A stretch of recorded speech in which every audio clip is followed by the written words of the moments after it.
Assalamualaikum warahmatullahi wabarakatuh. Perkenalkan, nama saya Khaira Siska dengan NIM 21090113134.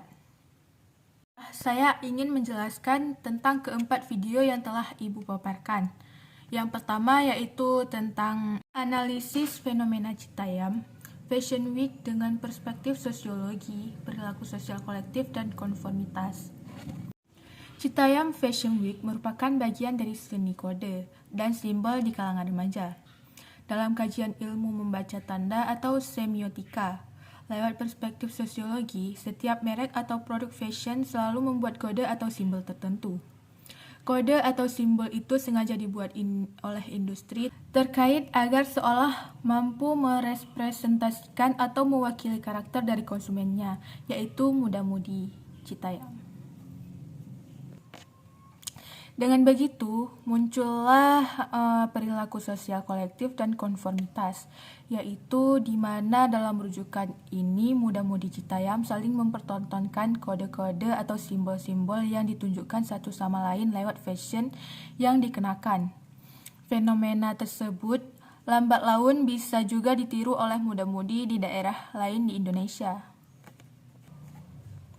Dalam fenomena masyarakat, tontonan, muda-mudi di Citayam ini saling bertukar simbol dan ketika muda-mudi lain ingin memasuki komunitas ini, mereka pun juga harus memiliki simbol untuk dipertukarkan.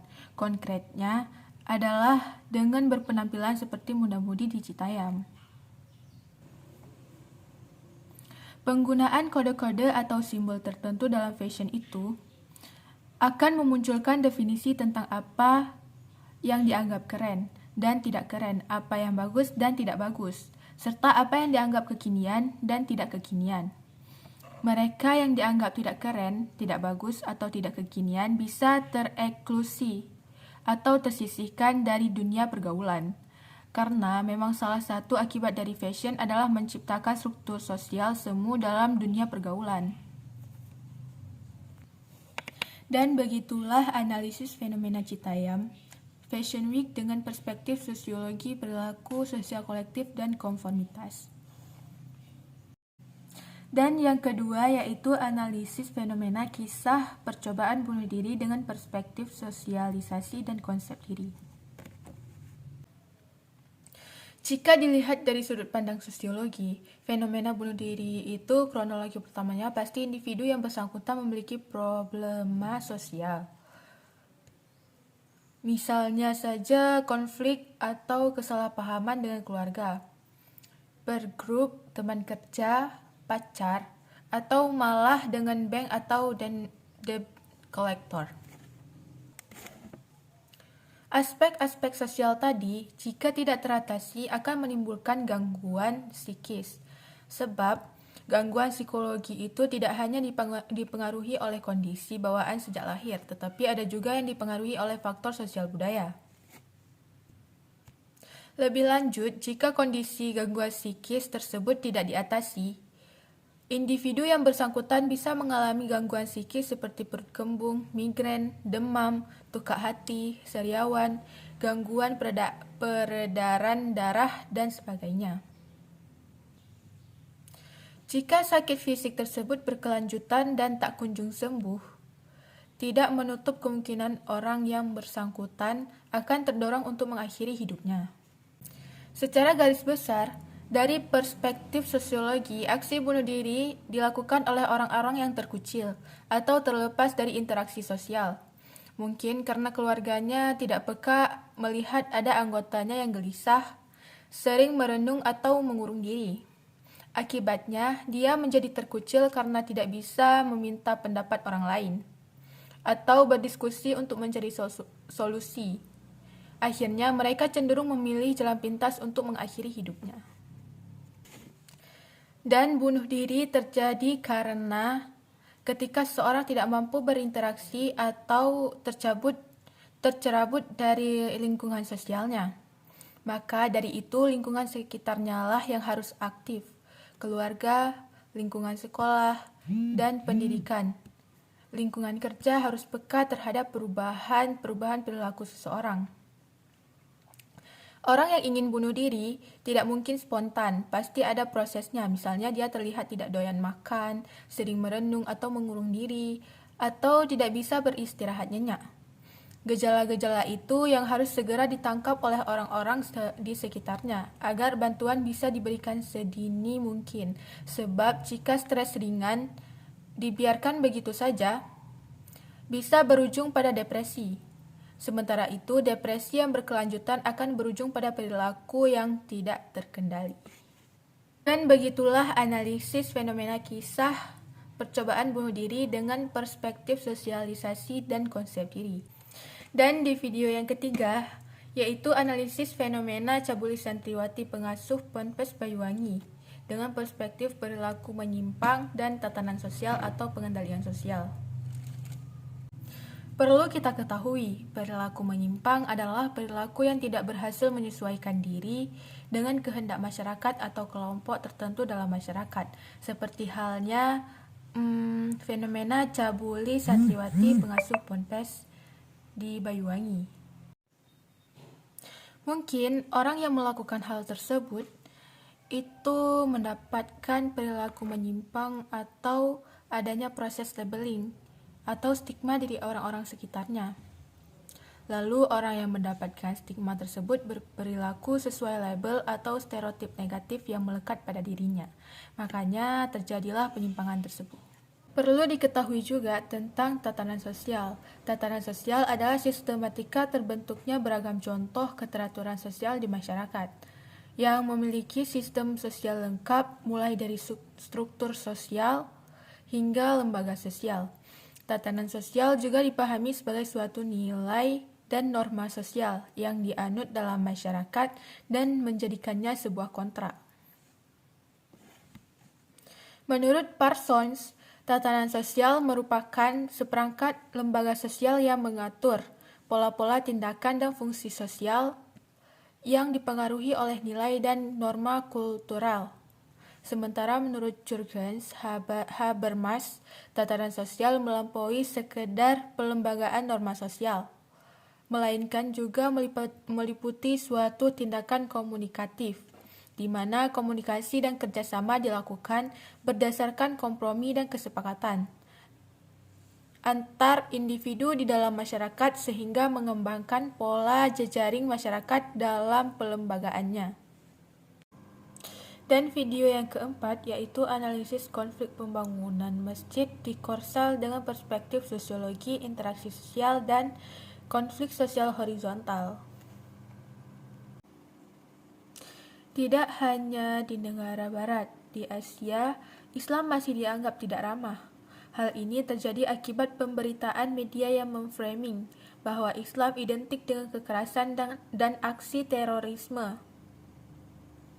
Misalnya di Korea Selatan, sebagian warga masih asing dengan agama Islam sehingga mereka hanya mendengar Islam di media dan menelan bulat-bulat apa yang disodorkan media. Kelompok Muslim yang tinggal di daerah Daegu mengalami kerugian akibat framing Islam di media. Pasalnya, kelompok Muslim yang didominasi mahasiswa ini berencana untuk membangun masjid di tengah pemukiman penduduk. Namun, pembangunan ini ditolak keras oleh warga lokal.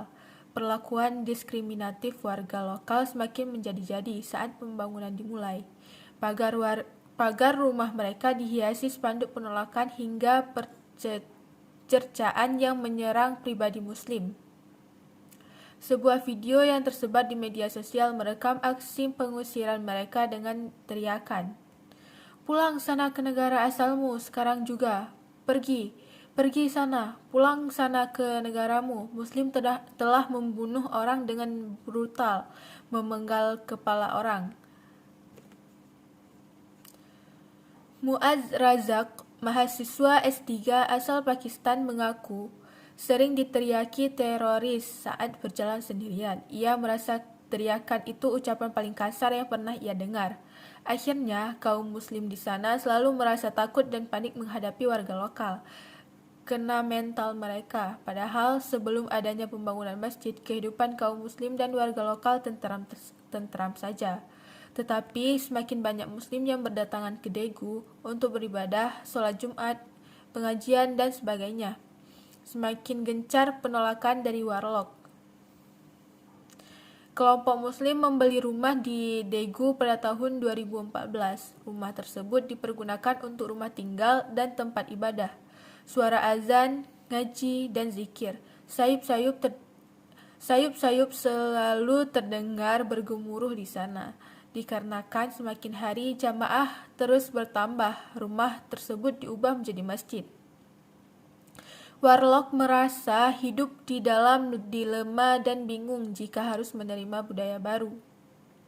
Mereka khawatir akan kehilangan kebiasaan dan keseharian yang biasa mereka lakukan. Dengan kata lain, mereka takut kedaulatannya terancam dan dijajah dengan aktivitas kaum muslim. Yang menjadi dasar penolakan terbesar mereka terhadap kelompok muslim di Daegu adalah pembangunan masjid. Warlock berpandangan kalau di tengah pemukiman seharusnya tidak ada gedung serbaguna, sebab nantinya akan mengganggu aktivitas masyarakat.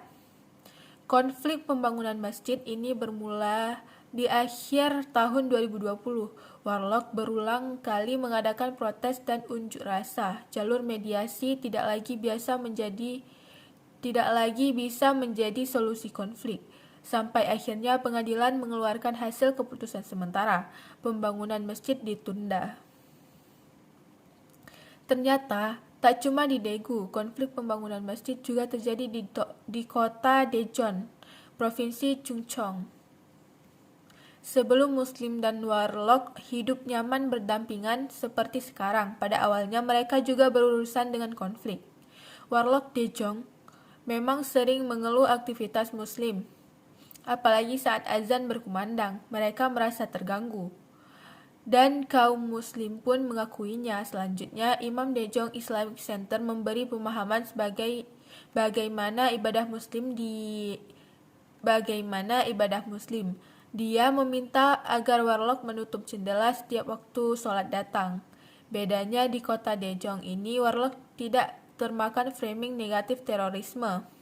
Sehingga untuk penyelesaian konflik cukup lancar dengan diskusi. Warlock bisa lebih mengerti perbedaan budaya dan karakteristik ibadah muslim.